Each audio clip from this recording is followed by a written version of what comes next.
Adventures in the Eastmark par Extra Dimensional Publishing qui a été publié en 2014 pour la version anglaise.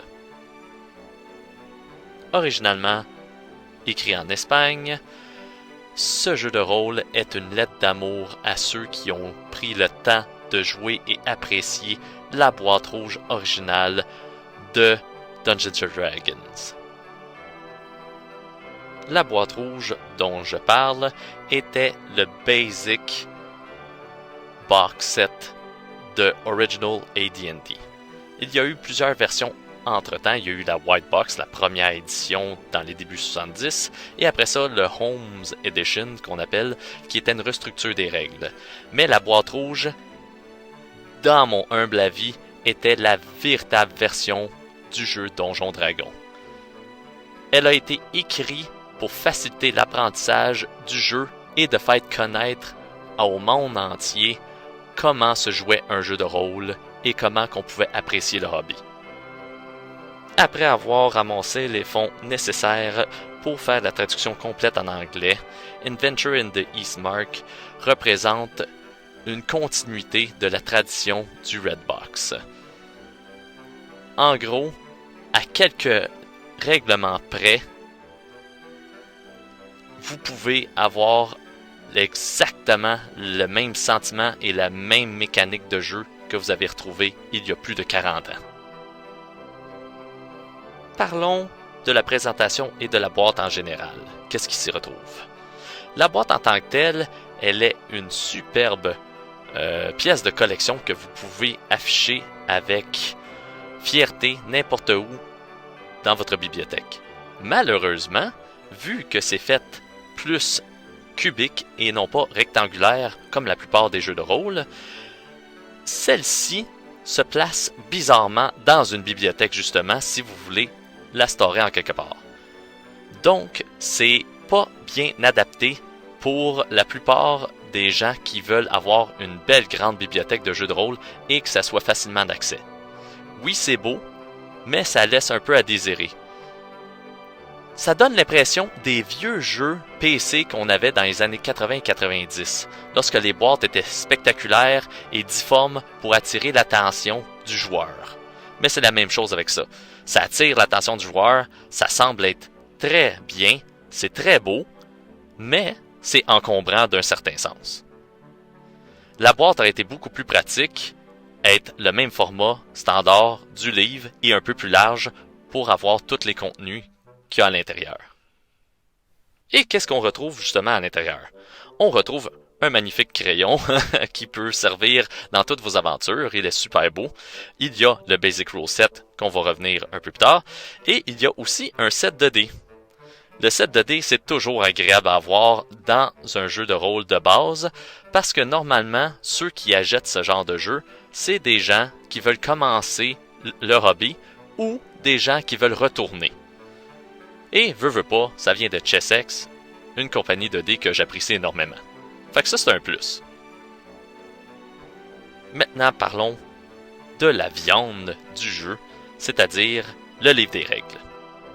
Le livre des règles est une version plus des règles de base de la boîte rouge, comme j'ai dit. Pourquoi plus? Parce que non seulement il comporte tout ce que vous avez de besoin pour jouer, dont un bestiaire monstrueux, dont les items, dont la progression de niveau qui va au-delà des règles originales. Il y a aussi 2 petites quêtes que vous pouvez faire en tant que maître du jeu. Et aussi, la création de personnages suit un rythme qui est très adéquat pour les personnes qui veulent apprendre à jouer. Avec 136 pages d'informations, la lecture n'est pas pesante et peut se lire aisément en quelques soirées pour que vous puissiez entamer votre première quête ou aventure. Une des choses que je regrette qu'il n'ait pas eu dans le livre est un index. Parce qu'un index dans un jeu de rôle, quand vous êtes autour d'une table avec tous les joueurs impatients pour savoir quel est votre verdict sur une certaine règle, c'est toujours efficace de vérifier un index puis avoir les réponses au bout des doigts. Mais au moins, la mise en page et l'écriture, bizarrement parlant, elle est super bien. Pourquoi je dis bizarre?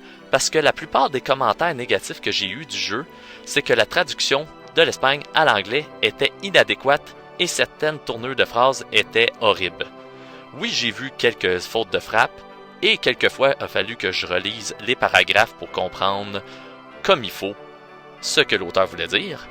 Je n'ai pas été marqué par le manque d'incompétence ou de la traduction. Au contraire, j'ai trouvé que c'était léger, c'était bien et ça expliquait parfaitement bien les règlements, même si vous êtes un nouveau venu au hobby.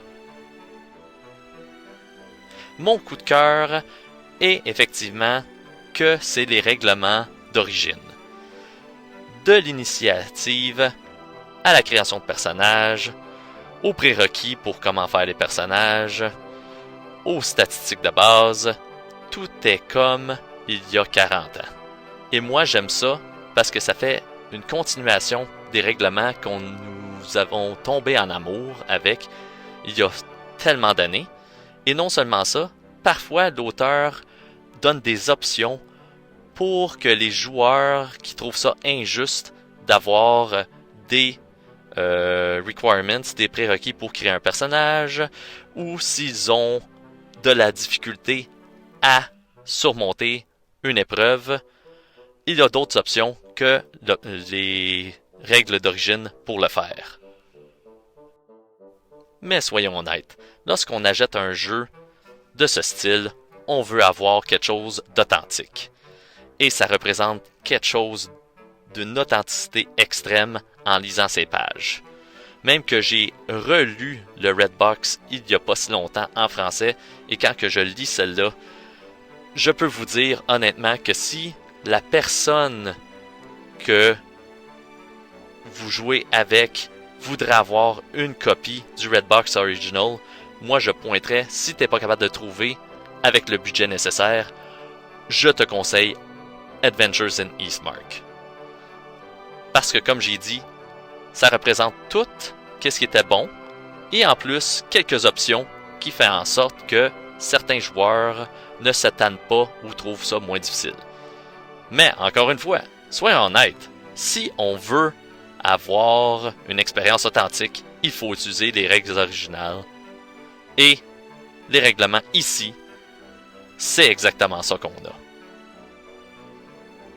Mais c'est quoi les règlements originaux? Mais en gros, vous brassez votre D20 pour essayer d'accomplir des tâches. Les tâches qui demandent des caractéristiques en tant que telles, si vous voulez soulever une porte, etc., avec la force, il faut avoir égal ou en dessous de votre caractéristique. Chacun des personnages que vous pouvez interpréter, les classes, autrement dit, ont des statistiques et quelque chose en particularité qui peut aider le groupe de jeu en tout entier.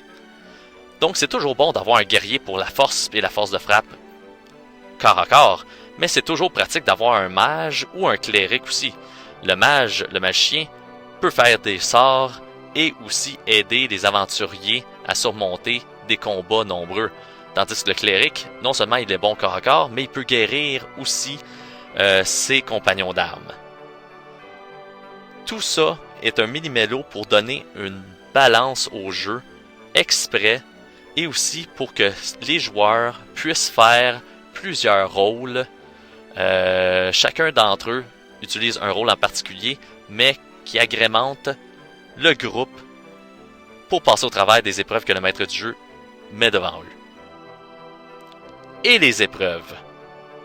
Comment qu'on fait pour faire en sorte que les nouveaux participants, les nouveaux arrivants avec ce livre peuvent décrire une aventure? Ben, le livre, à la fin, il a 2 petites aventures pour vous, faciles à comprendre et aussi faciles à utiliser pour le nouveau maître du jeu. Donc, vous n'êtes pas obligé d'être quelqu'un d'expérimenté dans le domaine pour faire en sorte de plaire à tout le monde autour de la table. Les combats corps à corps et les magies et même les combats à distance sont déterminés par la classe d'armure si vous réussissez à toucher ou pas toucher l'adversaire. Donc, la classe d'armure, c'est Descending Armor Class, pour ceux qui connaissent ça, c'est-à-dire plus que la classe d'armure est basse, plus que vous avez de la difficulté à frapper l'adversaire, ou l'adversaire a de la difficulté à vous frapper. Moi, j'adore cet aspect traditionnel, et vu que c'est la seule façon dans ce jeu à le faire, ça implique que les joueurs vont devoir apprendre les vieilles méthodes, les vieilles mécaniques de jeu, pour apprécier encore plus. Le grimoire de magie a des magies pour les elfes, pour les magiciens et pour les clérics.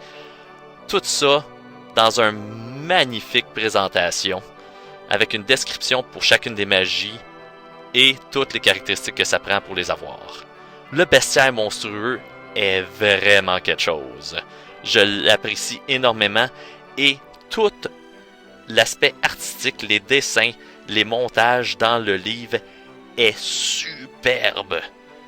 Les artistes qui ont utilisé pour faire prendre vie à la création ou juste donner un aspect visuel et donner un petit clin d'œil aux aventures, aux armes, aux objets, fait en sorte que c'est beaucoup plus facile d'impliquer quelqu'un qui n'a jamais utilisé ce style de jeu. Adventures in the Eastmark est une agréable surprise que j'ai pris sur un coup de tête parce que je l'ai vu en spécial. Faites attention, parce que la version anglaise a été publiée il y a quelques années, en 2014, et les copies ne sont pas si surprenamment faciles à avoir. Certains sites le vendent au-dessus de 80$ canadiens.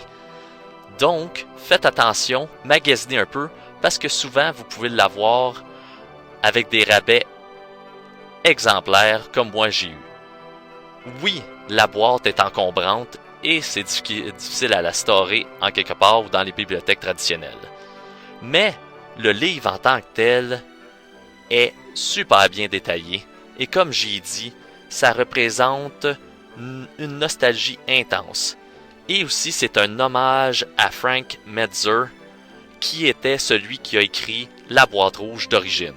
Même que Frank a fait un prologue au début, et même si c'est seulement quelques lignes, juste ça, ça vaut le prix d'entrée.